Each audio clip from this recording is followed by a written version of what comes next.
नमस्कार साथियों, Vikram math classes में आप सभी का स्वागत है। यहाँ पर अभी जो आपकी 12 जून को जो आपकी एग्ज़ाम है उसके अंदर वित्तीय साक्षरता की जो क्विज़ है किस तरह के इसके अंदर प्रश्न पूछे जाएंगे और इस पर हम चर्चा करते हैं। तो यहाँ पर एक जो क्विज़ है वो हम लेकर आए हैं, इसके अंदर आपको उत्तर देना है। सबसे पहला जो प्रश्न है इस तरह का पूछा जाएगा, हमें अपनी बचतों को बैंकों में रखना चाहिए क्यों? यह सुरक्षित है, ब्याज मिलता है, किसी भी समय निकाली जा सकती है या उपरोक्त सभी। कमेंट्स करके बताएं कौन सा आंसर आएगा। इसका आंसर आएगा डी, उपरोक्त सभी। अगला है, एटीएम पासवर्ड केवल किसको बताने चाहिए? जो आपका एटीएम के जो पासवर्ड हैं वो किनको बताने चाहिए? पति पत्नी को? नहीं। आज्ञाकारी पुत्र को? नहीं। आज्ञाकारी पुत्री को? नहीं। उपरोक्त में से कोई नहीं, डी आंसर। ठीक है, अपने पासवर्ड को किसी को नहीं बताएं, इसके लिए एटीएम कार्ड की एटीएम वाले। केवाईसी का क्या अर्थ होता है? जो केवाईसी करवाते हैं बैंकों में उसका क्या मतलब है? अपने ग्राहकों को पहचानने, अपने चरित्र को पहचानने, उपरोक्त दोनों। ध्यान रखें, केवाईसी का मतलब होता है अपने ग्राहकों को पहचानना, ए ऑप्शन। ठीक है। साहूकारों के लिए ऋण ब्याज दर बहुत अधिक होती है। जो आप साहूकार होते हैं, गांव में जो सेठ लोग होते हैं, उनके द्वारा जो पैसे लेते हैं उनसे, उनके बारे में बता रहा है। ब्याज दर बहुत अधिक है, कोई उचित लेखांकन नहीं, कोई पारदर्शिता नहीं, उपरोक्त सभी। इसका भी आएगा कि ब्याज दर बहुत अधिक होती है, उनकी 2 रुपये प्रति सैकड़े होती है, जबकि ब्याज जो बैंकों की होती है वो 24% दर होती है। लेकिन यहाँ पर 24 का मतलब 2% होता है, ये तो होता है 24, मतलब 1% बराबर होता है 12%। 1 रुपये बराबर 12, तो 2 के हो जाएगा 24। जबकि बैंकों की जो दर होती है वो शायद 10 या 11 के बीच में होती है, 10 या 11%। तो 10 या 11% होती है, तो ये आप समझ सकते हो कि कितना होगा, शायद 1 रुपये से भी कम पर हमें लोन मिलता है। ठीक है। और यहाँ पर जो क्विज प्रतियोगिता है इसके अंदर बैंकों से जो कि सारी जानकारी, लेन देन, क्या उनकी सुरक्षाएं हैं, क्या उनका बीमा, क्या एटीएम की क्या सुविधाएं हैं, केवाईसी की क्या है, इन सब के बारे में आपसे इस क्विज में प्रश्न पूछे जाएंगे। अगला जो प्रश्न है वो है, जीवन बीमा का क्या अर्थ होता है? आपको पता है लाइफ इंश्योरेंस होता है, इसका मतलब होता है मानव जीवन का बीमा, मानव पशु जीवन का बीमा, मशीन का बीमा, उपरोक्त सभी। इसको बताइए आप कमेंट्स करके। ठीक है, इसका होगा जीवन बीमा होता है सिर्फ मानव जीवन, ए ऑप्शन। अगला है, सामान्य बीमा किस बीमे से संबंधित होता है? वो आग, चोरी, सेंधमारी, सभी से रिलेटेड होता है, वो डी आंसर। बैंक ऋण देता है, आपको पता है बैंक कार लोन, घर लोन, कार लोन, शिक्षा का लोन, उपरोक्त सभी। इसका भी डी आंसर। अगला है, किस करेंसी नोट में सुरक्षा धागा होता है? तो सुरक्षा धागा किस में होता है? इसमें ध्यान रखें, ये प्रश्न थोड़ा सा अच्छा है यहाँ पर कि जो सुरक्षा धागा होता है वो किन किन में होता है। तो ये 50 के में भी होता है, 100 के में भी होता है और 500 के में होता है। इसका आंसर आ जाएगा डी।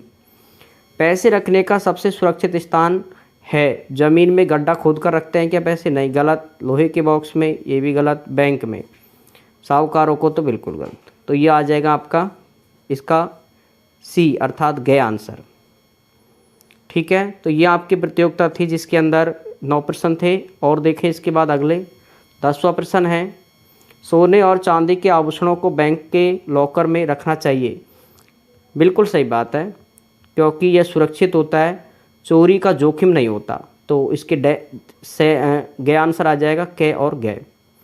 बैंक पासबुक, आपको पता है बैंक आपको पासबुक जारी करता है, इसकी क्या शर्त होती है?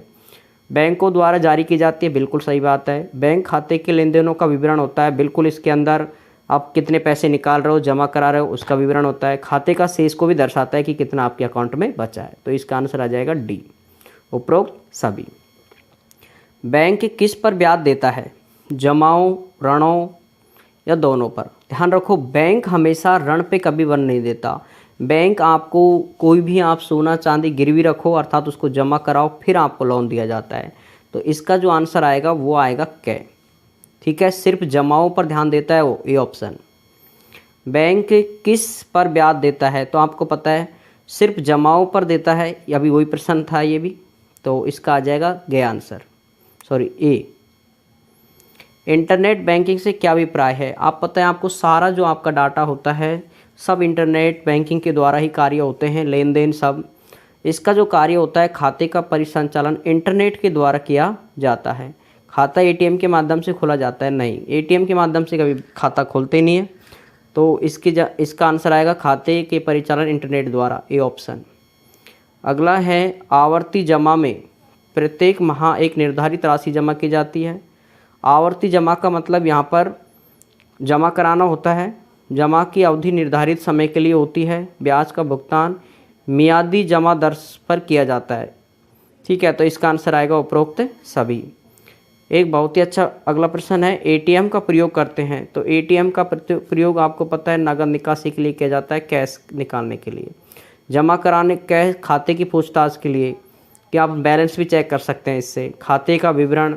ठीक है, तो ये आएगा उपरोक्त सभी, डी आंसर इसका। रुपए डेबिट कार्ड क्या है? जो आपका डेबिट कार्ड होता है रुपए वाला, उसका क्या मतलब है? ये घरेलू डेबिट कार्ड होता है, बिल्कुल सही है।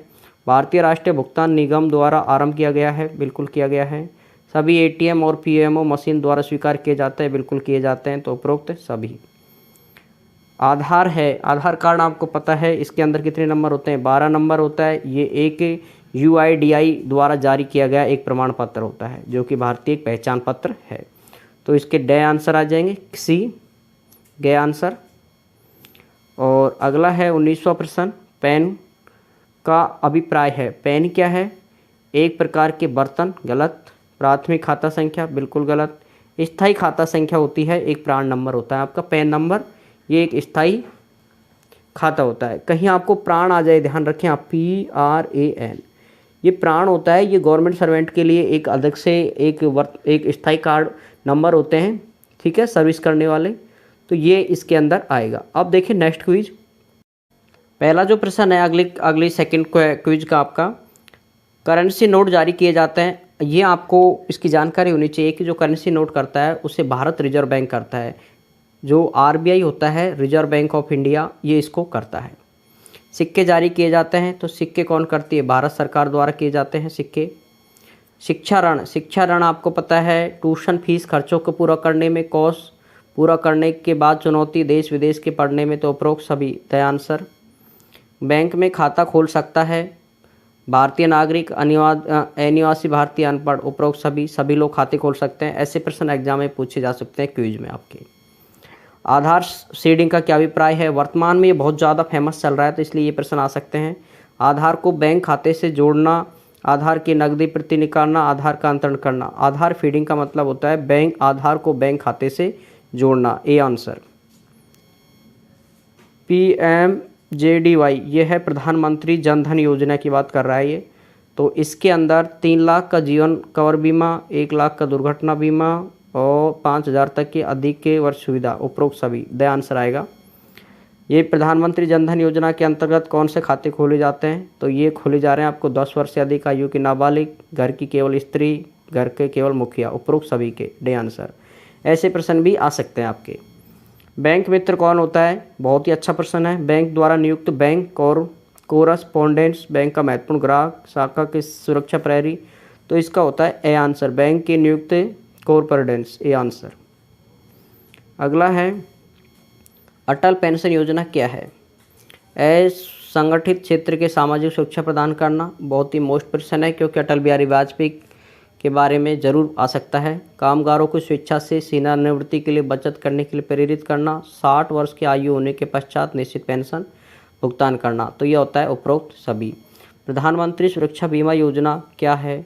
तो ये है दुर्घटना बीमा कवर योजना, ठीक है, सुरक्षा ये है दुर्घटना बीमा कवर योजना, ए ऑप्शन। प्रधानमंत्री जीवन ज्योति योजना क्या है? ये है, तो इसमें 2 लाख तक का जीवन बीमा और दुर्घटना बीमा, तो ये हो जाएगी आपकी से आंसर। किस तरह की जमाओं में अधिक ब्याज मिलता है? तो ये आपको बहुत ही अच्छा है कि ये आपको जानकारी होती है लेकिन आपको पता नहीं कि इसको बोलते क्या हैं। इसको बोलते हैं मियादी जमा, जिसको हम FD बोलते हैं, ठीक है। चालू खाता बचत में कम मिलता है, FD में ज़्यादा मिलता है।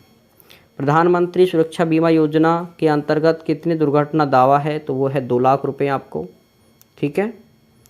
क्या अनपढ़ व्यक्ति में डेबिट कार्ड जारी किया जा सकता है? बहुत ही कन्फ्यूजन वाला प्रश्न। क्या अनपढ़ व्यक्ति को भी एटीएम कार्ड मिलता है? जी हाँ, मिलता है। आरबीआई के नियमों के अनुसार हम ये कह सकते हैं कि अनपढ़ व्यक्ति को भी डेबिट कार्ड जारी किया जा सकता है। जारी किया जा सकता है, उसका इस्तेमाल की बात नहीं कही गई है। NEFT से क्या अभिप्राय है? तो नेशनल इलेक्ट्रॉनिक फंड ट्रांसफ़र, ये इसका ख आंसर आएगा, ख बी आंसर। RTG से क्या तात्पर्य है? तो ये है, इसका आप कमेंट्स करके मुझे बताएं इसका क्या आएगा, फिर आपको मैं इसके सॉल्यूशन। कौन से उपकरण निगोशिएबल इंस्ट्रूमेंट एक्ट 1881 का हिस्सा नहीं है? तो इसके अंदर आपका है कि कौन सा हिस्सा नहीं है। तो इसमें आपको ऑप्शन में इस तरह से दिए हुए हैं, तो ट्रेजरी बिल है या करेंसी बिल है। तो यहाँ पर मैं आपको बता देता हूँ, जो इंस्ट्रूमेंट एक्ट 1881 का जो हिस्सा नहीं है वो एक तो ट्रेजरी बिल नहीं होता है और करेंसी नोट नहीं होते हैं, ठीक है। बाकी सब डिमांड ड्राफ्ट पहले ये चलता था, पे ऑर्डर भी पहले चलता था और बैंकर चेक पहले चलते थे। लेकिन जो ट्रेजरी के जो बिल हैं वो लगभग 2014 से स्टार्ट हुए हैं, ठीक है। और करेंसी नोट है ये अभी आरबीआई ने अभी स्टार्ट किया है, इन्होंने, ज़्यादा समय नहीं हुआ इसको। तो इसका जो आंसर है वो केवल ए और बी हो जाएगा, ठीक है। अगला प्रश्न है, एक्सिस भारत का तीसरा सबसे बड़ा निजी क्षेत्र का बैंक कौन सा है? एक्सिस बैंक है भारत का तीसरे नंबर का बैंक है ये, और इसका जो टैगलाइन है वो क्या है? तो इसकी जो टैगलाइन है, ये ऐसे प्रश्न निश्चित रूप से आ सकते हैं। तो एक्सिस बैंक की जो टैगलाइन है वो है बढ़ती का नाम जिंदगी, ये एक्सिस बैंक की टैगलाइन है। लेट्स मेक मनी सिंपल किस बैंक की टैगलाइन है? तो ये है लेट्स मेक है, तो ये है कोटक बैंक, कोटक महिंद्रा बैंक की, ठीक है। एम से ध्यान रख लेना, make money Mahindra.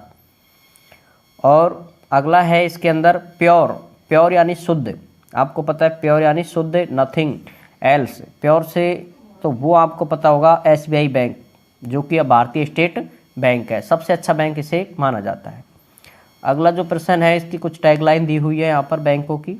Axis bank की है बढ़ती, एक्सिस बैंक का है बढ़ती का नाम जिंदगी, ICICI बैंक का है ख्याल अपना, और यूनियन बैंक ऑफ इंडिया है उसका है good people to bank with. ये भी आप सभी याद रखें, ये काफ़ी मोस्ट है यहाँ पर। नेक्स्ट प्रश्न है, कॉरपोरेशन बैंक की टैगलाइन क्या है? तो कॉरपोरेशन बैंक की टैगलाइन है यहाँ पर, इसको आप कमेंट्स कर सकते हो कि कौन सा है इसकी टैगलाइन। जिन जिन छात्रों को आ रहा है कमेंट्स करें इसकी। यहाँ पर देखें, इसकी जो टैगलाइन है वो है सर्व जना सुखिने भवन्तु। तो कॉरपोरेशन जो बैंक है उसकी टैगलाइन थी सर्व जना सुखिने भवन्तु। अगला है प्रश्न, भारतीय लघु उद्योग विकास बैंक सिडबी, ठीक है, की स्थापना किस वर्ष की गई थी? तो इसकी जो स्थापना है वो है 1990 में, ठीक है। आपको कमेंट्स करके बताना है कि कहाँ पर, किस जगह पर इसकी स्थापना की गई है। अगला है, निम्नलिखित में से कौन भारत का सबसे पुराना सार्वजनिक बैंक है? तो ध्यान रखें, सार्वजनिक बैंक है सबसे पुराना वो आपका bank of India, bank of Baroda, Allahabad bank. तो सबसे पुराना बैंक है इलाहाबाद बैंक, ठीक है। अगला प्रश्न है, भारत का सबसे पुराना सार्वजनिक क्षेत्र, तो वही है ये भी प्रश्न भी, तो इसका भी कौन सा आएगा? इलाहाबाद बैंक। नेक्स्ट क्वेश्चन है, भारतीय रिजर्व बैंक के गवर्नर के रूप में कार्य करने वाले एकमात्र प्रधानमंत्री, ठीक है। ये प्रश्न थोड़ा ज़्यादा मोस्ट है कि एक ही है प्रधानमंत्री है जो भारतीय रिजर्व बैंक RBI इसके गवर्नर रहे हैं, वो थे डॉक्टर मनमोहन सिंह, ठीक है। अगला है, केंद्रीय बजट 2021-22 में पिछले वर्ष की तुलना में स्वास्थ्य और कल्याण के लिए आवंटन में खालिस्तान की वृद्धि की गई थी। तो ये जो वृद्धि की गई थी वो आपकी की गई है 137%, ये आप ध्यान रखेंगे, 173%। नेक्स्ट क्वेश्चन है, रिजर्व बैंक स्टाफ कॉलेज की स्थापना कहाँ की गई है? तो रिजर्व बैंक, ये प्रश्न काफ़ी है कि रिजर्व बैंक, क्योंकि ये बैंकों से रिलेटेड लगता नहीं है, लेकिन फिर भी आपको यहाँ पर आ सकता है। और वित्तीय साक्षरता जो परीक्षा है उसके अंदर बैंकों से जो रिलेटेड जितने भी प्रश्न है, करेंसी है, SBI से रिलेटेड है, सभी प्रकार के प्रश्न आपको एग्जाम में देखने को मिलेंगे। तो रिजर्व बैंक स्टाफ कॉलेज की स्थापना ये की गई है चेन्नई में, ठीक है। अगला प्रश्न है, वह न्यूनतम राशि क्या है जिसे real time gross settlement RTGS, ये मैंने पिछले वीडियो में पूछा था इसकी फुल फॉर्म, जो कि कमेंट्स के द्वारा काफ़ी स्टूडेंटों ने उसका सही भी जवाब दिया है। और ये आप पिछले भाग को भी आप देख सकते हो, उसका लिंक आपको मिल जाएगा। तो RTS के माध्यम से जो राशि दी गई थी वो थी 2 लाख रुपये, ठीक है, 2 लाख। अगली है नेक्स्ट क्वेश्चन, 2007 में UTI बैंक का नाम बदल करके आपको कर दिया गया था। तो ये बैंक कौन सा था? एक्सिस बैंक था, जिसको UTI नाम बदल करके उनका नाम चेंज कर दिया था, एक्सिस बैंक। नेक्स्ट क्वेश्चन है, बैंकिंग अर्थव्यवस्था के निम्नलिखित क्षेत्रों में से किसके अंतर्गत आती है? तो बैंकिंग जो अर्थव्यवस्था होती है उसके यहाँ पर 3 क्षेत्र होते हैं, एक प्राथमिक, द्वितीय और तृतीयक, लेकिन बैंकिंग का क्षेत्र होता है तृतीयक का, ठीक है, थर्ड के अंतर्गत। नेक्स्ट क्वेश्चन है, भारतीय रिजर्व बैंक के वर्तमान गवर्नर सितंबर 2022 तक कौन थे? तो ये आपके थे रघुराम राजन थे।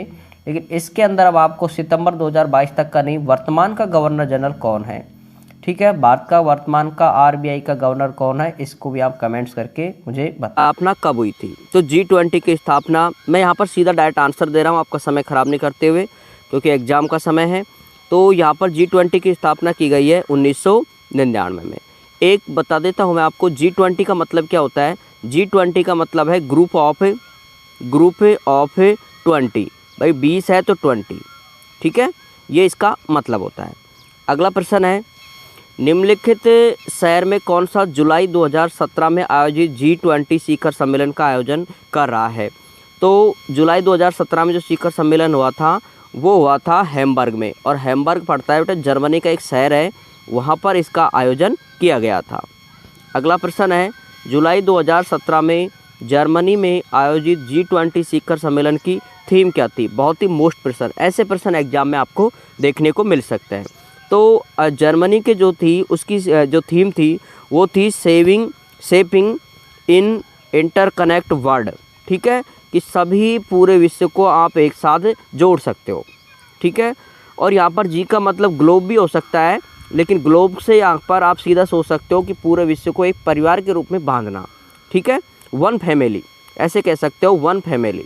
भाई G20 का जो मेन उद्देश्य है वो है वन फैमिली, कि पूरा वसुधैव कुटुंबकम, कि संपूर्ण पृथ्वी मेरा घर है, ठीक है, ये इसकी थीम है। आगे है, निम्नलिखित में से कौन G20 का सदस्य नहीं है? तो इसमें ध्यान रखो, G20 का जो सदस्य नहीं है वो है सिंगापुर, ठीक है, इसका आंसर हो गया B नंबर। नेक्स्ट प्रश्न है, G20 के संबंध में निम्नलिखित में से कौन सा कथन सही नहीं है? तो इसमें देखो, इस कथन दे रखे हैं आपको 4, और इनमें से आपको बताना है कि कौन सा कथन सही नहीं है। तो पहला है, G20 की बैठकों में यूरोपियन संघ का प्रतिनिधित्व यूरोपियन आयोग और यूरोपियन सेंट्रल बैंक द्वारा किया जाता है। बिल्कुल सही बात है। G20 के देश दुनिया के कुल 85% सकल घरेलू GDP कह सकते हो इसे आप, को बनाते हैं। विश्व व्यापार G20 के देश 80%, ये बात भी सही थी, विश्व व्यापार G20 के देश 80% का योगदान देते हैं, ये भी बिल्कुल ठीक है। तो यहाँ पर विश्व WTO, इसकी आप मुझे फुल फॉर्म कमेंट्स करोगे कि इसकी फुल फॉर्म क्या है, ठीक है। आगे है, G20 देश की दुनिया के करीब 40% जनसंख्या रखती है, ये गलत है। ध्यान रखो कि G20 के अंदर कौन सा देश भी शामिल होता है? चीन है, भारत है। तो आपको पता है इन दोनों देशों की जनसंख्या कितनी है, और अमेरिका भी है, ठीक है। इन 3 देशों की मुख्य सबसे ज़्यादा जनसंख्या है, और इनकी जनसंख्या 40% के बजाय कितनी होती है? 60%, 2/3 कह सकते हो आप, ठीक है। अगला प्रश्न है, G20 का पहला शिखर सम्मेलन कहाँ आयोजित हुआ था? तो ये हुआ था अमेरिका में। आपको ये चीज़ को पता होगा कि ज़्यादातर चीज़ें अमेरिका में ही होती है, तो मुख्य रूप से ऐसे जो इंटरनेशनल जो भी होते हैं वो सब ज़्यादातर अमेरिका में ही होते हैं। अगला है, अभी तक G20 के कितने शिखर सम्मेलन किए जा चुके हैं? तो आपको पता है इसकी स्थापना हुई थी 1999 में, और लास्ट हुआ है 2017 में, ठीक है। तो इसके अब तक टोटल 12 संस्करण हो चुके हैं, तो इसका ऑप्शन आ जाएगा D, 12। अगला प्रश्न है, G20 के बारे में कौन सा कथन सही है? तो इसमें सही कथन ढूंढना है आपको, तो है ऑस्ट्रेलिया G20 का सदस्य है, ये बात बिल्कुल सही है, ठीक है। G20 में एक स्थायी सचिव वाला होता है, नहीं। G20 का प्रेसिडेंट 2015 में चीन के पास थी, नहीं। G20 की प्रेसिडेंट से हर 2 साल में बदलती है, नहीं, ठीक है। G20 के वर्तमान अध्यक्ष कौन है? वेरी मोस्ट क्वेश्चन, ये आपके एग्जाम में आ सकता है, एंजेला मार्केल, ठीक है, ये इसके वर्तमान के सदस्य हैं। तो ये आपके आज की जो क्विज थी उसके अंदर ये शामिल हो गए। अब आपको क्या है इसके अंदर मैं और बाकी के जो प्रश्न हैं काफ़ी मोस्ट क्लूज हैं, थॉट्स हैं, उनको मैं यहाँ पर इंक्लूड कर रहा हूँ। तो थोड़ा सा वीडियो हल्का सा बड़ा है तो आप इसे भी देखें कि ये भी काफ़ी महत्वपूर्ण है। और हमारा जो अगला जो बैच चल रहा है वो कक्षा 10 का है, ठीक है। कक्षा 10 का जो बैच है वो फ्री चल रहा है, तो आप उसको 16 मई से शुरू हो चुका है वो, और 16 मई से शुरू आप वो फ्री क्लासेज हैं। पूरे एग्जाम्पल आपको हल करवाऊँगा। आपको पता ही है कि मैं एक गवर्नमेंट अध्यापक हूँ जो भी गणित का, तो इसलिए आप बिल्कुल निश्चिंत रहें। और गणित में आप 100 में से 100 आपका हमारा टारगेट रहेगा गणित में 100 में से 100 लाने की। अब देखें इसके बाद आगे के जो कुछ क्वेश्चंस हैं उनके बारे में। अब यहाँ पर देखें आप कुछ ये हैं थॉट्स हैं, कुछ क्लूज हैं जो आपके लिए एग्जाम में काफ़ी महत्वपूर्ण साबित होंगे। तो यहाँ पर देखो आप, पहला है वित्तीय साक्षरता कार्यक्रम क्या है।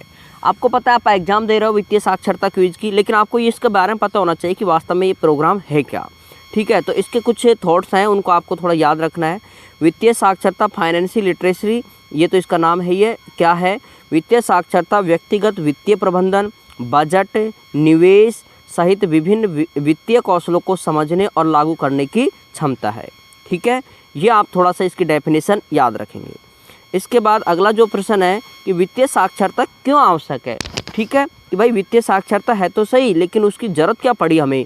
तो ये है कि हमें अपनी आमदनी का उचित प्रबंधन करने के लिए रास्ता बनाती है। भाई हमारे पास में 1 लाख रुपए है, लेकिन उनका इन्वेस्ट किस तरह से करें कि उनसे हमें दुगना प्रॉफिट हो, और जिससे हमारे देश की जो जीडीपी होती है, ग्रॉस डेवलपमेंट पॉलिसी, वो थोड़ी सी बढ़ोतरी हो, ठीक है। और यही हमारे देश की मेन वो रहेगी उद्देश्य, क्योंकि जब भी तो वित्तीय साक्षरता का लागू किया गया है कि बच्चों को अभी से इनकी अच्छे से जानकारी मिले और भविष्य में अपना सेल्फ डिपेंड होकर के अपने वर्क करें। अगला प्रश्न है भारत की वित्तीय साक्षरता दर कितनी है? वेरी मोस्ट प्रश्न एग्जाम में आ सकता है 100%। तो ये है 24%। याद रखें आप, आबादी इसकी जो जीडीपी है वो है वो क्या नाम है, वित्तीय साक्षरता है वो है 24%, ठीक है। अब यहाँ पर ध्यान रखो कि वित्तीय साक्षरता की दर है वो कौन जारी करता है, ये प्रश्न भी इंपॉर्टेंट बन जाता है यहाँ पर। तो global financing literacy excellence centre, GFLE, global financial literacy excellence centre, ये इसकी रिपोर्ट रेडी करता है और ये जारी करता है। ये दोनों प्रश्न आपको वेरी मोस्ट है, ध्यान रखें।